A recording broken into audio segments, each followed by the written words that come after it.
After 4 years of living in my boyfriend's childhood home, I gave him an ultimatum: move out without his mom or I leave. You rely on my money, he accused, but I handle bills and chores. Is it wrong to want space and a life beyond his sister's grip? Hello, my fellow Reddit users. I apologize in advance for my English, as it is not my first language. My boyfriend and I have been together for 4 years, out of which we have spent 3.5 years living in his childhood home. Some basic information about us. The reason I moved in with him so early in our relationship is that my family and I do not see eye to eye on many issues: cleanliness, boundaries, and so on. My clothes often went missing, and I frequently found that my underwear, clothes, or food had been used by family members. Additionally, my mother placed a lot of household responsibilities and taking care of my younger sister on my shoulders. My boyfriend witnessed this, and after one of our many arguments at my home, suggested that I should move in with him, his sister, and their 2 dogs. His parents are separated and the siblings live together in their home. He asked his sister for her approval, she agreed, and I moved out the next day. 1 year after our move, he found his first job in his career, which is quite good, earning $4,000 per month, while the basic wage by the government is $780, and I was working as a server earning roughly $800.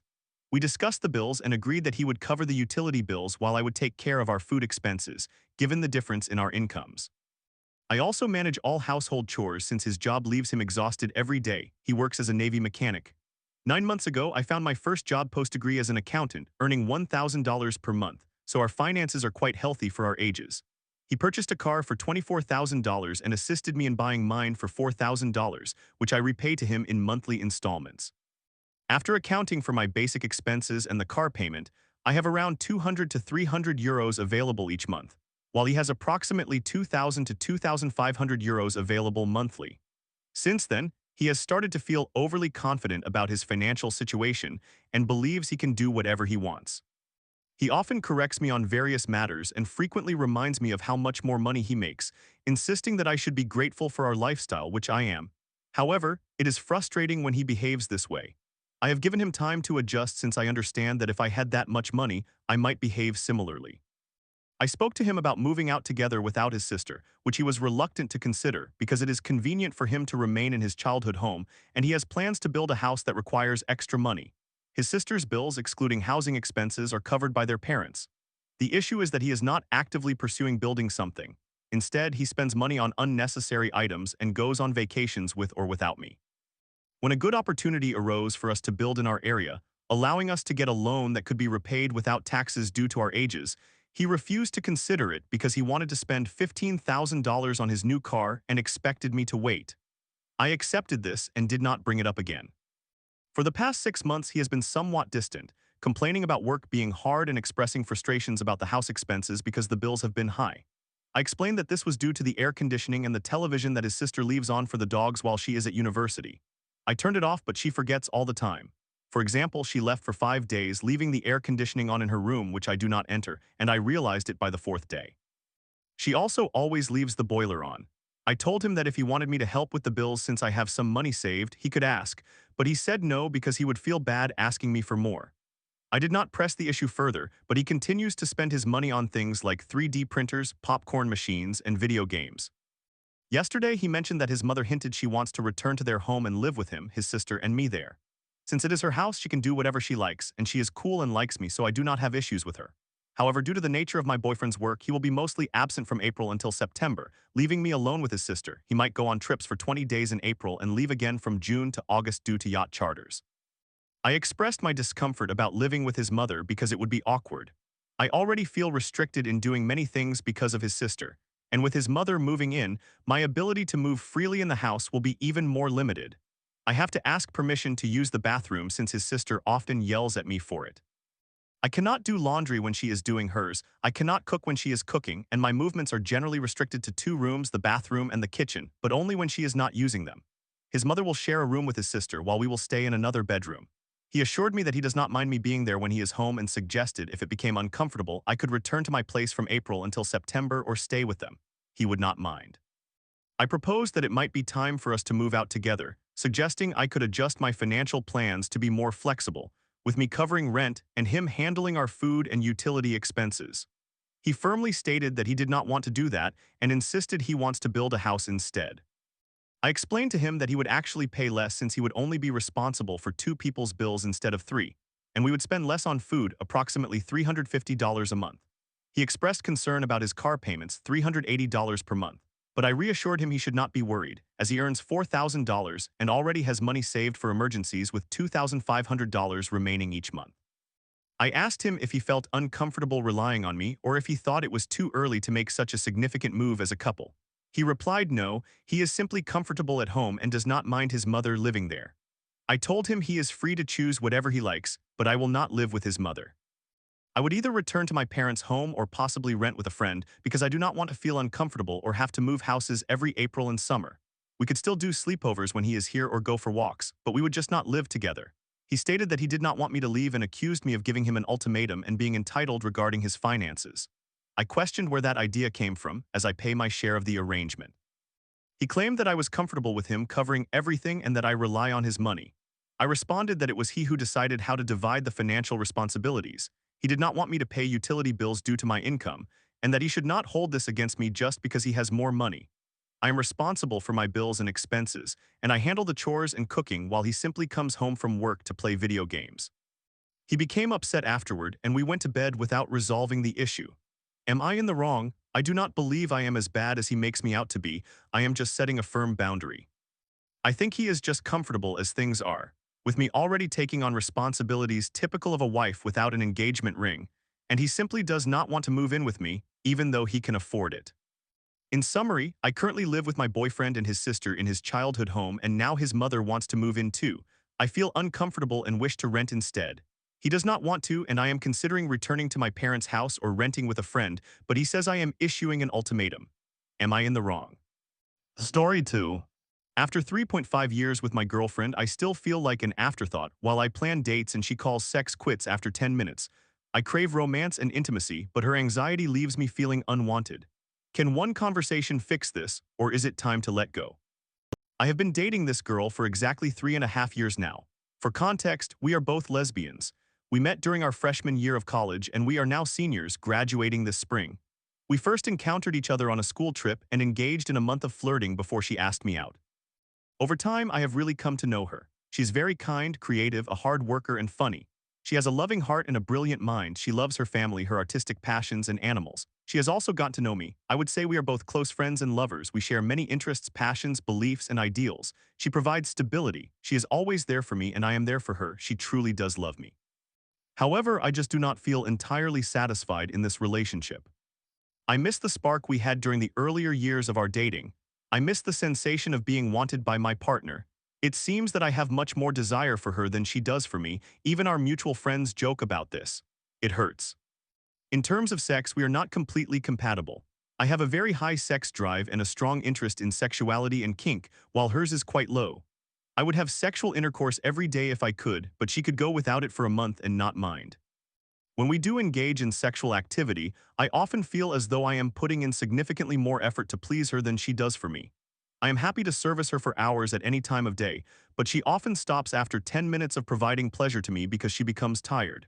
She rarely, if ever, initiates sex spontaneously. I have never actually experienced an orgasm from her, but I have pretended to do so multiple times simply because I do not want to hurt her feelings. I am her first and only sexual partner. I have reached a point where any sexual experience is gratifying enough for me, and I am willing to give up receiving pleasure just to have sex in general. She has previously expressed to me that I put pressure on her to have more sex, which has caused her anxiety, and that knowledge pains me.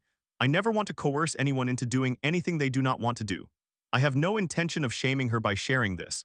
I know that individuals cannot control their feelings about sex, but it has left me wanting more. Here is where I feel guilty. I often fantasize about other people while self-pleasuring. I masturbate fairly frequently to cope with my sexual frustrations stemming from our sex life, though I have definitely reduced this recently. I even fantasize about being romantically involved with others, going on dates, and receiving massages. I present as very masculine as a woman, and since I usually assume the male role in relationships, there is less expectation for me to be treated nicely. However, I long for romantic gestures that I do not have to initiate. Beyond sexual activity, we have also struggled with intimacy.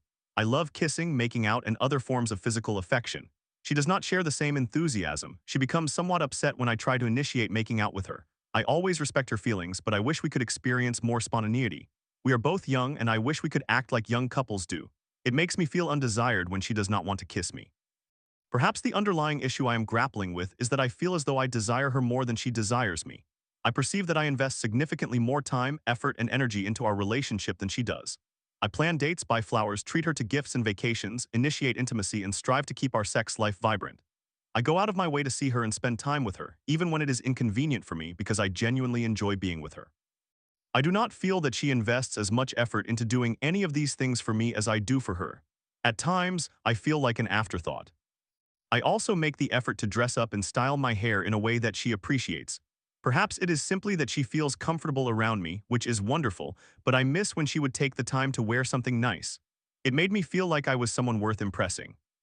I have tried to discuss my feelings of not being entirely fulfilled in this relationship and my need for more intimacy with her on several occasions. She listens, and usually for about a week, she genuinely puts in more effort, which I notice and appreciate, but it often diminishes over time. I feel an immense amount of pressure from friends and family, both mine and hers, to stay in this relationship and treat her right, but there appears to be little pressure on her to reciprocate the same for me. Should I have a conversation with her? What should I say? Should I be firm, perhaps even give an ultimatum? Do you think there is a chance we could resolve these issues? Or is this a normal aspect of relationships that I should simply accept and work on personally? I am in therapy and willing to put in the effort. Or would we be better off apart? If we were to break up, I would wait until after graduation. She has frequently expressed that she could never end our relationship because it would devastate her emotionally. This summer, I am moving to a large city to start graduate school while she moves home to begin her job, which is about an hour and a half away. If we were to separate, I would do it at that time. I am very conflicted about what to do in this situation. I do not want to discard this one good relationship if I am merely experiencing a momentary sense of dissatisfaction. However, I do not want to spend the rest of my life wondering what else might be out there for me. In summary, I care deeply for this girl, but I feel as though I exert much more effort in the relationship than she does. We face challenges with intimacy in various forms. I want to see her happy, but I just do not feel fulfilled. Is there any advice in this situation? Any guidance would truly be of great assistance. I appreciate any input. Story 3. After a decade of friendship in Korea, I'm forced to end ties with my once buoyant friend. I hope you don't treat anyone else like you treated me, her words echoed as she pushed me. With my family urging me to send my truth, will she see the need for help? I'm a 30-year-old female who has a friend who is 36 years old and is destroying her life due to alcoholism. We met during university after I moved to her country, South Korea, almost 10 years ago, and she has been like a sister to me. When I first met her, she was a cheerful and beautiful individual who was motivated, goal-oriented, and friendly. Now she has become an abusive and deflective alcoholic with no aspirations and no friends outside of work. Her struggles with alcoholism began after her breakup with her ex-boyfriend. She naturally joined my friendship group during university, but following her breakup and subsequent alcoholic behaviors, all of my friends have severed ties with her, although they still ask me how she is doing. We are all concerned for her well-being. I have never cut her off because I wanted to support her, believing she would seek help and stop drinking. 3 years ago is when her situation began to deteriorate significantly. Before she became intoxicated, she was a delight to be around, but every day she drinks and no one can stop her. By the end of the day, she transforms into an entirely different person. Please note that she is Korean and we live in Korea, where alcoholism is a significant, unspoken problem. About 2 years ago, I distanced myself from her for a while, stating that I needed space because I was fearful of her behaviors. She promised she would reduce her alcohol consumption, but it has recently worsened again. Last week we traveled to Thailand together and she attempted to fight with me every night. I had to dissociate from the situation just to feel safe. I did not consume much alcohol while we were there, hoping to persuade her to choose a different beverage instead of alcohol, but every time I turned my back she would have another drink. I could not simply leave her because I care about her and her safety. After returning home, I have ultimately decided that this friendship needs to end. I cannot support a friend who is causing me distress and behaving abusively. I have composed a letter to her as a final farewell, but am afraid to send it. I want her to heal and improve while understanding the seriousness of her actions. It is such a delicate situation that I am concerned this may be the wrong move. My family and husband believe that the letter will help her realize the need for assistance. However, since they are my family, I worry that they are just unconditionally supporting me. The letter is below. I would appreciate any advice regarding the letter or even a different approach. I will not be meeting her or having another conversation because, as far as I know, she has been intoxicated for the last 3 days and has not slept for 2 of those days. We had our flight home and the argument the day before that. Letter. Note the quote is what she said to me after I said it was all right in response to her saying, I am sorry for shouting. I hope you had a safe flight and returned home without any issues. I have taken time to reflect on what transpired, especially when you said, I hope you don't treat anyone else like you treated me. The truth is, I believe you are projecting your own behaviors onto me. Over the past couple of years, there have been instances that were hurtful and that no friend should ever endure. You raised your voice and at times you even told me to shut up.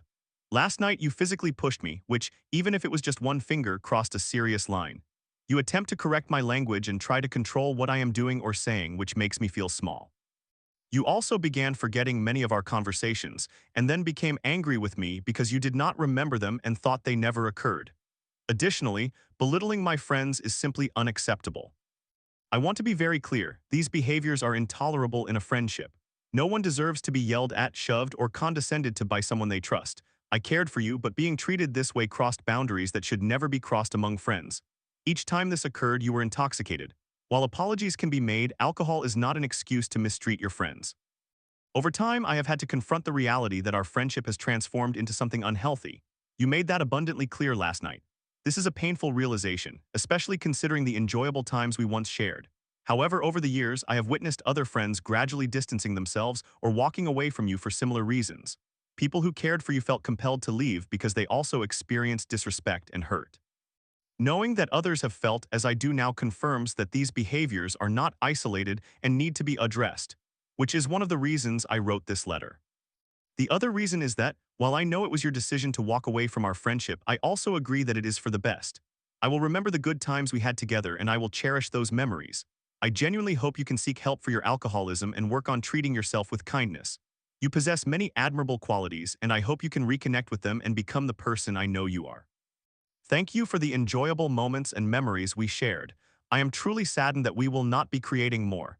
I sincerely wish you the best in the future. Summary: my friend of 10 years has become an abusive alcoholic, and I am trying to end our relationship gently.